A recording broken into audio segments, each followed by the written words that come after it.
தேவனுக்கே மகிமை உண்டாவதாக. இந்த புதிய நாளிலும் கர்த்தர் நமக்கு தரும் ஆறுதலின் மன்னா. எதிர்காலத்திற்கு என்ன செய்ய போகிறேன் என்று பண தேவைகளுக்காகவும் உலக காரியங்களுக்காகவும் கலங்கி போய் அமர்ந்திருக்கிறீர்களா? இதோ உங்களை திடப்படுத்த போகும் ஒரு உன்னத சத்தியத்தை இன்று வேதாகமத்திலிருந்து தியானிக்க போகிறோம்.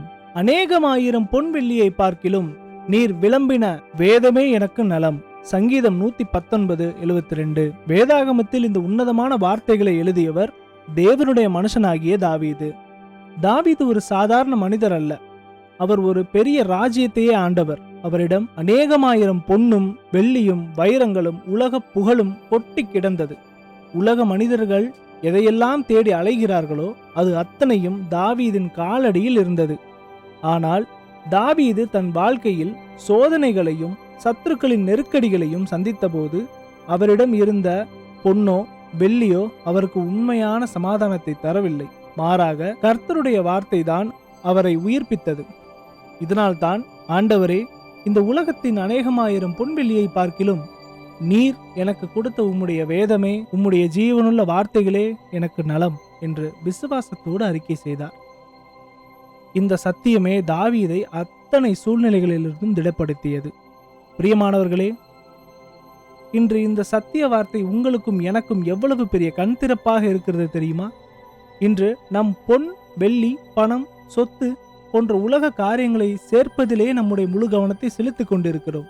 ஆனால் ஆபத்து காலத்திலும் வியாதி படுக்கையிலும் மனவேதனையின் நேரத்திலும் இந்த உலக பணம் நமக்கு தெய்வ சமாதானத்தை தந்துவிட முடியாது.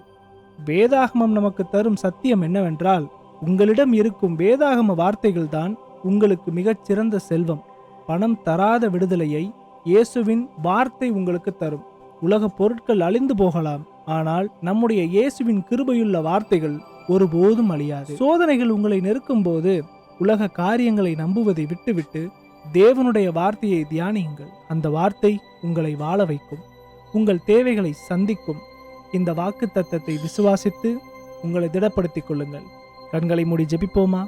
எங்களை அதிகமாய் நேசிக்கும் அன்பின் பரலோக தகப்பனே, உம்முடைய வார்த்தையின் மகிமையை நாங்கள் உணர கிருபை தாரும். இதோ உலக தேவைகளுக்காகவும் பண பிரச்சனைகளுக்காகவும் பாரத்தோடு இந்த வீடியோவை பார்த்து கொண்டிருக்கிற உம்முடைய பிள்ளைகளை உம்முடைய கரங்களில் ஒப்பு கொடுக்கிறேன். அழியக்கூடிய உலக செல்வங்களை விட மாறாத உம்முடைய வார்த்தைகளை விசுவாசித்து இவர்கள் தங்களை திடப்படுத்திக் கொள்ள உதவி செய்யுங்கப்பா.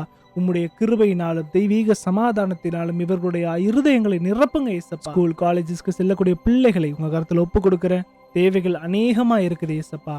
தேவைகளை காட்டிலும் பெரியவர் நீர் ஆண்டவரே. எல்லா தேவைகளையும் நீர் சந்திப்பீர் என்ற விசுவாசத்தில் நன்றி செலுத்துகிறோம். முற்றிலுமாய் பேராய் உமது கருத்தில் ஒப்பு கொடுக்கிறோம். நீர் எங்களை ஆளுகை செய்து ஆசீர்வதிங்கப்பா. மீட்பரும் அருமைய இரட்சகருமாகிய இயேசுவின் வழியாய் ஜெபிக்கிறோம் எங்கள் ஜீவனுள்ள நல்ல பிதாவே. ஆமேன். மாரநாதா.